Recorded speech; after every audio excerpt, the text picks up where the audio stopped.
안녕하세요. 나무아카데미입니다. 저희 사이트는 국어 내신 대비 학습 자료를 제공하는 사이트입니다. 오늘 강의에서는 수능특강 문학의 고전산문 10번째 심청전 지문을 분석해 보도록 하겠습니다. 자, 그렁저렁 마친 후 점심밥 포식하고 여인을 하직 후에 황성으로 올라갈제.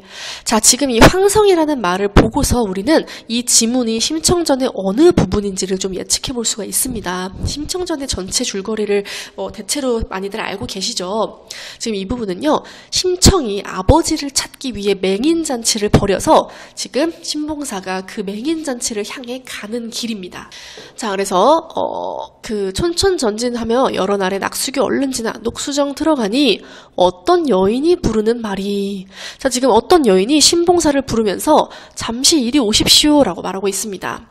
자, 이 내용이 조금 이따 나타나긴 하겠지만 이 여인이 간밤에 꿈을 꿨어요. 그래서 그 꿈을 해몽하니 신봉사를 만나게 될 거라고 이제 해몽이 되었거든요. 그래서 신봉사를 부르고 있습니다. 신봉사가 이상하게 여기면서도 갔는데 이상하다, 괴이하다, 날 알 리가 없건만은 어인 일로 관대하노 라고 하면서 여인의 호의를 이상하게 여기고 있어요. 왜냐면 지금 그냥 그 사랑으로 드릴 뿐만 아니라 그 막 저녁 식사도 주고 막 이러고 있거든요. 그래서 저녁 식사를 먹은 후에 신봉사는 내당으로 가사이다 하면서 이 안방으로 또 모시고 있습니다. 신봉사가 이제 또 정말 이상해가지고 당신이 이제 바깥 양반 유무는 모르거니와 어찌 내 당으로 들어가리까. 무슨 우환이 있어? 나는 독경 못하오 라고 말하고 있습니다.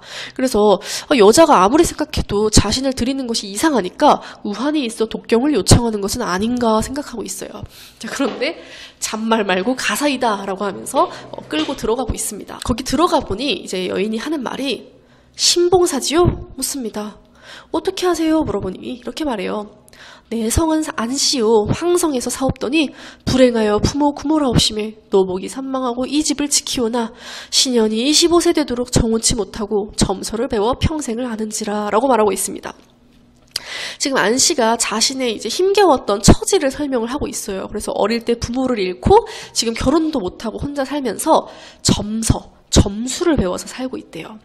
그런데 간밤에 꿈을 꾸니 지금 하늘에 일월이 떨어져 강중에 잠기건을 품에 품어오기로 해몽하여 작게 한즉 1월은 사람의 안목임에 나와 같이 맹인인 줄 짐작하고. 자, 나와 같이 맹인인 줄이라는 말을 보니 안씨도 맹인이라는 걸 우리가 예측할 수가 있죠. 또한 지금 맹인이라는 것을 해몽했다라는 걸 알 수 있고요. 물에 잠겨 보였음에 성이 심씨인 줄을 짐작했다. 그러니까 신봉사라는 걸 알았던 거예요. 그래서 이렇게 해몽을 해서 신봉사를 만날 것을 예견하게 됐고요. 그래서 시비를 내어보내 문전으로 가는 맹인을 차례로 못잡더니 천우신조하여 금일 상봉하오니 연분인가 하나이다. 그래서 하늘과 신령이 도와 우리가 만났으니 이것이 인연이다 라고 얘기하고 있어요. 그래서 첩이 비록 용우하나 버리시지 아니하면 군자를 받들리니 군자 의향 어떠하오이까. 그래서 지금 부부의 연을 맺기를 바라고 있는 겁니다. 신봉사가 이제 웃으면서 말씀은 좋거니와 그러기가 쉬우리까 하자 이제 주찬을 내오면서 그동안의 일을 이야기하고 이제 서로 방송통고 슬퍼하면서 그걸 안시맹인이 위로해 줍니다. 그래서 그날 이제 부부의 연을 맺게 되었어요. 그런데 신봉사가 이제 일어나자마자 너무 수심에 짙은 거예요. 그래서 무슨 일 있으세요? 첩의 마음 불안합니다. 얘기를 하니까 길한 일이 있으면 항상 흉한 일이 있었다 라고 얘기를 하면서 우리가 부부의 연을 맺었다는 길한 일이 생겼으니 이제 흉한 일이 생길까 걱정이 된다 라고 얘기합니다. 또한 간밤에 꿈을 꿨더니 불 속에 들었더니 가죽 벗겨 푹 메우고 잎이 떨어져 보이니 내가 죽을 꿈인 것 같다 라고 얘기를 합니다. 그러자 안씨가 또 해몽을 해줍니다. 자, 무슨 꿈이었냐? 자녀를 상봉할 것이다 라고 얘기를 하고 있어요. 또한 여기 입궁지상이라고 나오잖아요. 궁으로 들어가서 너의 자녀를 만나게 될 거다 라고 얘기를 하고 있어요. 자, 그래서 꿈이 매우 좋은 꿈이다 하지만 이제 신봉사는 천부당 만부당 제소리로고 하면서 좀 쉽게 믿지는 못합니다. 자, 어쨌든 이렇게 다시 황성으로 향해서 골문밖에 다다랐는데요. 이때 황후, 여기서 말하는 황후는 심청이죠. 심청이 지금 부친의 종적을 알 수 없어서 지금 맹인잔치를 열었잖아요. 그래가지고 그 찾아온 맹인들의 이름을 이렇게 책으로 만들어 살펴보고 있는데 아무리 봐도 신맹인이 없어요. 그래서 계속 탄식을 하면서 우리 아버지께서 정말로 눈을 떠서 맹인이 아니신 건가? 나를 잃고 애통해하시다 돌아가신 건가? 왜 안 오실까? 하면서 아주 슬퍼하고 있습니다. 자, 그런데 이 성명성책을 다시 보니 이 끝에 도화동 심학구라는 인물이 있는 거예요. 자, 이제 동명, 도화동도 맞고 심씨도 맞는데 문제는 부친의 함자를 몰라요. 학구라는 이름이 맞는지는 몰라요. 그래서 불러오라고 했습니다. 신봉사는 꿈을 처음에 생각했으니까 약간 좀 나쁜 꿈일 줄 알고 감추려다가 안씨가 좋은 꿈이라고 해몽을 해줬잖아요. 그래서 나섭니다. 내가 신봉사요 하니 아이고 아버지의 얼굴과 똑같아요. 그래서 혹시 몰라 확인하려고 처자 있느냐 물어보니 중년의 아내를 잃고 말년에 딸 하나 두었으나 이 300석에 몸을 팔려 인당수에 죽사온 후라고 하면서 이 신봉사와 심청과 헤어지게 된 일이 나타납니다. 그러니까 심청은 아버지의 눈을 뜨게 하기 위해서 이 공양미 300석을 받기로 하고 인당수에 팔려가 죽게 된 거예요. 그래서 굉장히 심청이 효심 있는 인물임이 드러나고 있지요. 그런데 눈도 못 뜨고 자식만 잃었나이다 하는 이야기를 나옵니다. 자, 어쨌든 이 말을 듣고 우리 아버지구나라는 걸 심청이 깨달았어요. 그래서 이제 아버지에게 말합니다. 아버님 살아왔소. 인당수에 죽은 심청 살았으니 어서 눈을 떠서 나의 얼굴 보옵소서 얘기합니다. 자, 그러자 대경하여 두 눈을 번쩍 뜨니 백일이 광명하여 천지가 명랑하다. 신봉사가 정말로 눈을 뜨게 된 거예요. 그래서 딸의 얼굴을 살펴보니 갑자 4월 10일하에 보던 선녀가 분명하다라고 말하고 있습니다. 자, 이게 무엇이냐? 갑자 4월 10일이야. 예전에 심청이가 태어나기 전에 신봉사와 당시의 아내가 이 갑자 4월 10일야에 선녀가 내려오는 똑같은 태몽을 꿨어요. 근데 그 선녀의 모습과 지금 심청이의 모습이 똑같다는 겁니다. 자, 그래서 딸의 목을 덥석 안고 일비하는 말이 그래서 이게 꿈이냐 생시냐 하면서 이제 슬프고 즐겨하는 양을 어찌다 형언할꼬라고 말하고 있습니다. 자, 여기에서 서술자가 등장하여 이 상황에 대해서 이렇게 그 신봉사의 감정에 대해서 이렇게 표현을 해주고 있습니다. 슬프고 즐겨하는 양을 어찌다 형언할꼬. 편집자적 논평이 드러나는 부분이죠. 그래서 편집자적 논평이 드러나는 부분을 꼭 확인을 해두셔야 됩니다.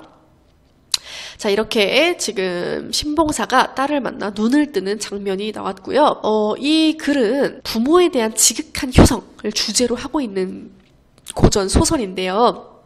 판소리계 소설이라고 하는데 우리가 이제 잘 알아두어야 할 것들이 이러한 판소리계 소설은 이제 설화에서 그 판소리로 그리고 판소리계 소설로 그리고 신소설로 이어지는 형성 과정을 가지게 됩니다. 그래서 이 심청전의 배경 설화로 추측이 되는 설화가 몇 가지가 있어요.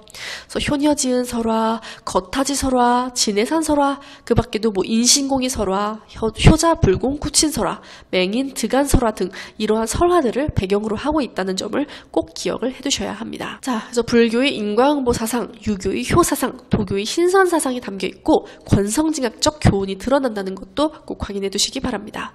그럼 지금부터 문제 한번 같이 풀어보겠습니다. 자, 저희 12번 문제 한번 풀어보려고 하는데요. 여기 기억과 니은으로 나와 있잖아요. 이게 무엇이냐? 기억은 이제 안씨가 신봉사를 만나기 전에 꿨던 그 꿈을 말하고요. 니은은 신봉사가 이제 안씨와 부부의 연을 맺고 나서 꾼 꿈을 말합니다. 자, 이를 바탕으로 한번 12번 문제 풀어보도록 하겠습니다. 여러분은 잠시 이 영상을 일시정지하고 문제를 풀어봐 주시기 바랍니다. 자, 그러면 문제 한번 같이 풀어보도록 하겠습니다. 기억과 니은에 대한 설명으로 적절하지 않은 것을 고르는 문제였잖아요. 답은 4번입니다. 기억과 달리 니은은 인물의 갈등을 유발한다라고 되어 있는데 니은은 신봉사가 딸을 만나게 될 것을 예견하는 꿈이기 때문에 인물의 갈등을 유발하는 꿈이 아니죠. 자, 그럼 나머지 선지는 왜 답있지만 간단히 볼게요. 기억과 니은 모두 인물의 만남을 예견한다. 기억은 안씨와 신봉사의 만남을, 니은은 신봉사와 심청의 만남을 예견하고 있죠. 자, 2번. 기억을 통해서 우리는 안씨가 신봉사를 집에 들인 그 행동의 이유를 알 수 있었습니다. 3번. 이 니은을 통해서 신봉사가 딸과 재회할 곳이 궁이라는 것을 우리가 예측을 할 수 있었고요. 자, 5번. 기역은 니은과 달리 부부의 연을 맺게 한다. 맞았죠? 기역으로 인해 안 씨가 신봉사에게 부부의 연을 맺기를 청했기 때문에 이것도 적절한 선지가 됩니다. 자, 이렇게 문제 한번 같이 풀어봤고요. 더 많은 문제와 더 자세한 학습 자료는 저희 나무 아카데미 홈페이지에서 확인하실 수 있습니다. 감사합니다.